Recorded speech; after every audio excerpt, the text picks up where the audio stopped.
to be using our handy dandy today, but instead of using, all the quadrant stuff, all of the function values on the front, we're actually going to be flipping it over, and we're going to look at all of those identities on the back. And actually, before we get started up here, I do want to kind of go through some of this with you real quick. I know that we've used the identities in the past, but just a little bit. We're going to be getting into these identities a lot this week. So I want you to know on the reciprocal and the quotient identities, remember the quotient are the ones that have sine and cosine in them. Reciprocal, we've been using those a lot. But you can actually use these identities even if those functions are squared.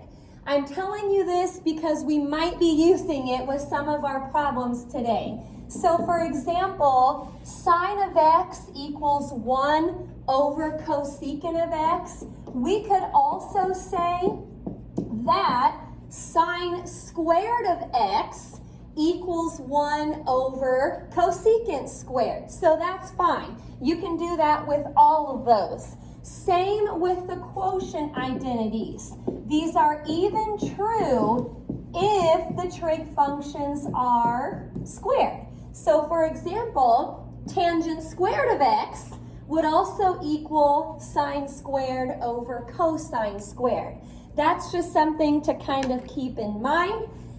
Remember the Pythagorean identities already have the functions squared. They've all got a 1 in there somewhere with some addition or subtraction going on. I should point out that these right here are all the same identity, just rearranged a little bit. Same here, these are all the same, they're equivalent, they're just rearranged a little, and same back there. And we may have to rearrange a little bit more on some of our problems today. So you can move stuff around if you need to. The cofunction, anytime you've got pi over 2 minus x, or like a 90 degrees minus x, remember pi over 2 and 90 are the same thing. That's when you want to look for these cofunction identities. And then even and odd, we might see these a little bit. They've all got a negative x in there somewhere. So I'm just trying to kind of point out some key things that you want to look for with these identities. Okie doke. Now, you can write this down if you want, in case you want to remember, but I've got a warning up here. I always like to put this up first thing. There are lots, or there could be, there may not be with all of them, but there could be different ways to do some of these problems. So if you're thinking of something different than what I'm doing up here, as long as we get the same answer, then it's probably fine. Let me know if you want me to come check it out. But there could be multiple ways to do some of these. Okie doke. So let's see here. Directions say to simplify using fundamental identities. All those identities on the back are fundamental identities. Okie doke. Our job is to simplify. Okie doke. Now all of these are a little bit different, so make sure you hang with me here and really watch what is going on. For our first example, we need to simplify cosine of theta, tangent of theta. So those are basically multiplied. Cosine of theta times tangent of theta. Now, when you look at a problem today, when you're simplifying these, what you want to kind of go through in your brain is look at those functions and see if they have anything in common. For example, is there a way that I could rewrite cosine so it has something in common with tangent? Or is there a way I could rewrite tangent So it has something in common with cosine. So you're kind of scanning your identities there, searching for something that you can use. Carson found something. Rewrite tangent into sine over cosine. Exactly. That's kind of what I'm thinking too. Using a quotient identity, we can rewrite tangent as sine over cosine. So I'm actually going to leave cosine of theta alone. And here we go. Tangent is sine of theta over cosine. You can think of the cosine over 1 if you want. And hey, look what happens. Cosine, cosine, those are going to drop out. And you're just left with sine of theta over 1, which is just sine of theta. That is our answer for number 1, sine of theta. Now, a lot of times it's kind of hard to know when you're done with these problems. Like, should I keep going? Is there anything else to do? For today's lesson, you are done once you simplify it into just a single trig function. So instead of 2, we're down to just 1. Or it could just be a number that you simplify it to. But that's kind of what we're going for. Okie doke. Let's keep on rolling here. Example 2. I've got tangent squared of x minus secant squared of x. Tangent squared minus secant squared. Now, what identities should we be drawn to here? Any ideas? Tangent squared minus secant. You see anything on here with tangent and secant? Pythagorean identities. I like where you're going. Now, I'm trying to look on here to see if there is a Pythagorean identity where it's got the tangent squared minus secant squared. And I'm close. You know, these are all the same identity like I mentioned earlier. But none of them actually have tangent squared minus secant squared. So we're going to have to do some rearranging on our own here. And you can do this to any of them. They're all the same. But I may take this middle one here because it's close. At least it's got the tangent squared out front. I'm going to take this identity and just subtract secant squared, and I've got this written out up here if you want to write it out in your notes somewhere too, so you remember what we did here. If we take this identity right in the middle of our list and just subtract secant squared, it's going to say tangent squared of x minus secant squared of x, and it equals -1. Well, looky there, tangent squared minus secant squared. That's exactly what we need. So it simplifies to -1. Like I mentioned earlier, for today's lesson at least, once you get it down to just one trig function or just one number of some sort, then that's when you are finished. Okie dokie. Any questions so far? All right, well, let's keep rolling here. So, are you good? Okay, I'll leave that up there for just a second. All righty. Let me know when you are good. Okay, so number 3. Number 3, they're all a little bit different here. We've got secant squared of x times the quantity 1 minus sine squared of x. All right. Again, I'm kind of looking at what I have. I'm looking at my list of identities, and I'm trying to just see something that looks good. Is there anything that we could rewrite up here to start with? Now, sometimes these are kind of trial and error. You may have to just try something to see if it works or not. Anybody see something? I'm kind of drawn to the 1 minus sine squared. Anytime I've got a 1 and a trig function squared, my brain goes right to the Pythagorean identities. So I'm not really sure where else I'm going with this. Sometimes you don't know when you start. You just have to try something and see what happens. 1 minus sine squared is actually cosine squared. So I have left secant squared alone out front. I may do something with that here in a minute. I may not. All I did was rewrite 1 minus sine squared into cosine squared. Okie doke. We're looking good, but I'm not done yet because I don't have it down to just a single trig function. All right, so I'm looking here, secant, cosine. What do we know about secant and cosine? They are reciprocals. They are reciprocals. Now, there's 2 different ways that you could finish this problem.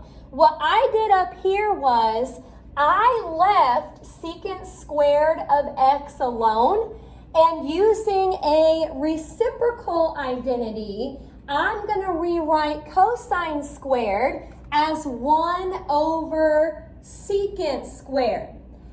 And actually, once you kind of think of this over 1, you've got a secant squared on that diagonal. The whole thing just simplifies to 1. Now, the other option, which you may have done, is to rewrite secant squared using a reciprocal identity and leave cosine squared alone. The exact same thing would have happened. You would still get down to just 1. So again, some of these problems are going to have different ways to do them. Okie dokie. I'm going to keep on rolling here unless you've got a question. All right, number 4. Number 4, cosecant of theta divided by secant of theta. Cosecant divided by secant. Oh boy, I'm looking at my identities here. And sometimes you have to just do like process of elimination with some of these. You know, for cosecant on top here, it's not going to be even or odd. I'm kind of starting at the bottom because it's not negative theta, it's just theta. It's not cofunction. Those are pretty easy to pick out.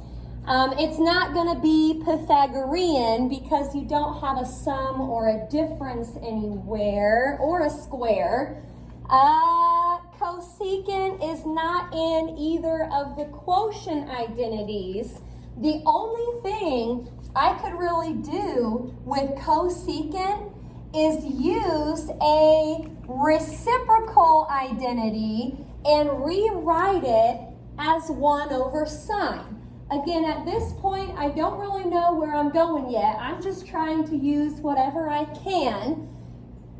Okay, and then secant, well, I'm kind of doing the same thing down there. It's not even or odd. It can't be cofunction or Pythagorean or quotient. So the only thing to do down here is another reciprocal identity. So 1 over cosine.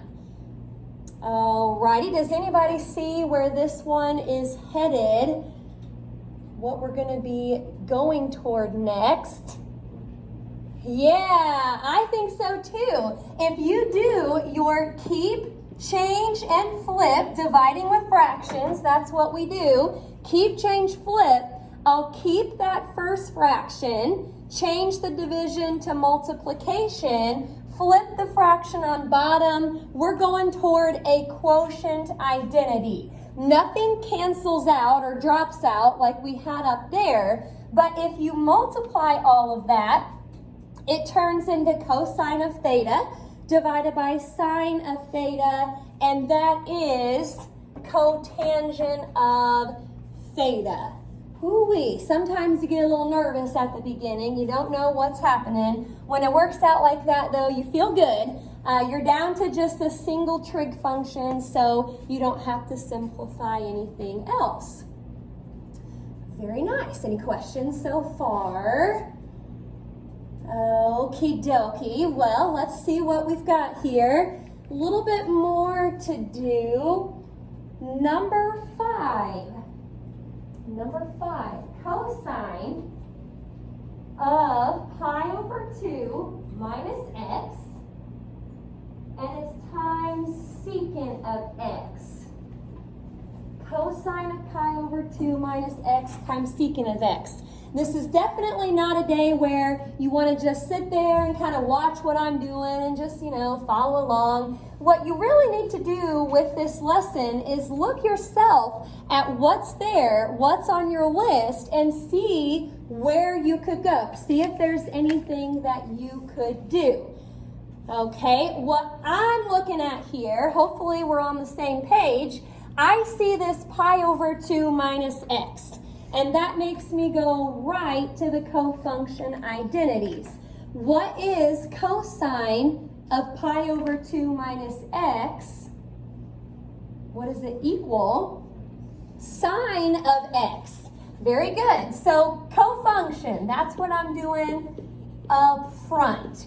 Now, once you rewrite that as sine of x, I'm not done yet because I still have a couple functions. I need to get it down to just one.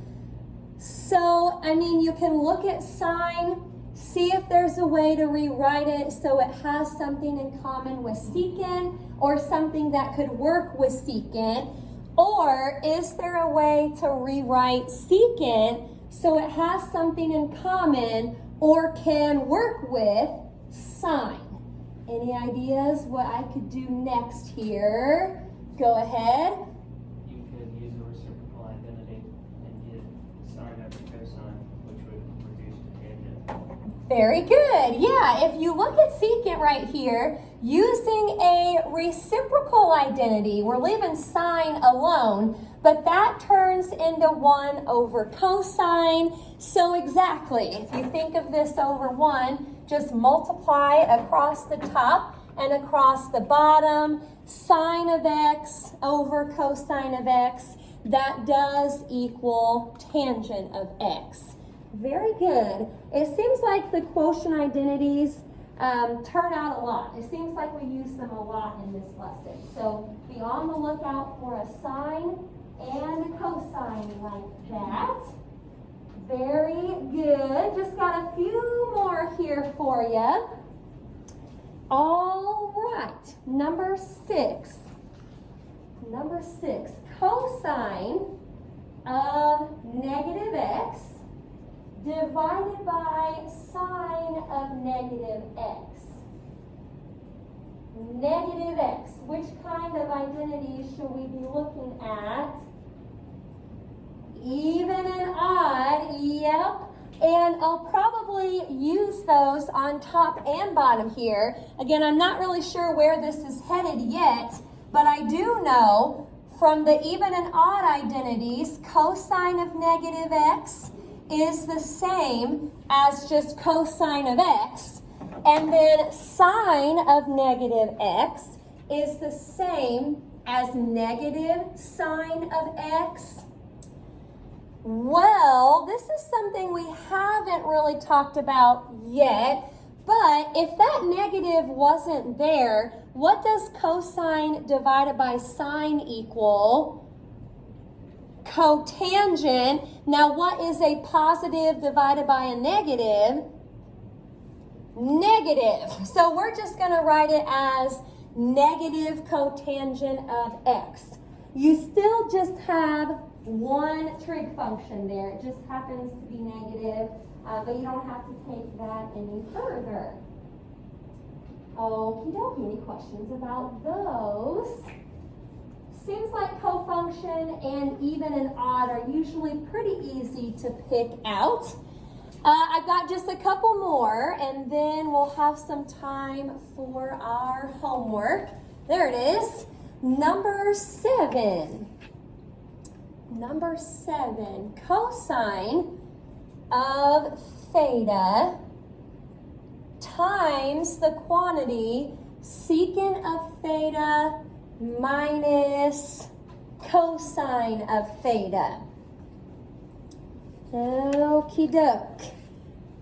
Well, I'm kind of looking in the parentheses first, but secant of theta minus cosine, you don't really have anything with a secant minus cosine. I know those are reciprocals, but because of the minus in the middle, that's kind of throwing me off a little bit. I don't think we're going to be able to just rewrite this quantity as anything. So I start to look at all of my other options. I start to look back up here to see if there's any way to simplify. And, if you look up here, you've got a single term times a quantity. What do we always do if we have a single term times a quantity? Distribute. Let's try it.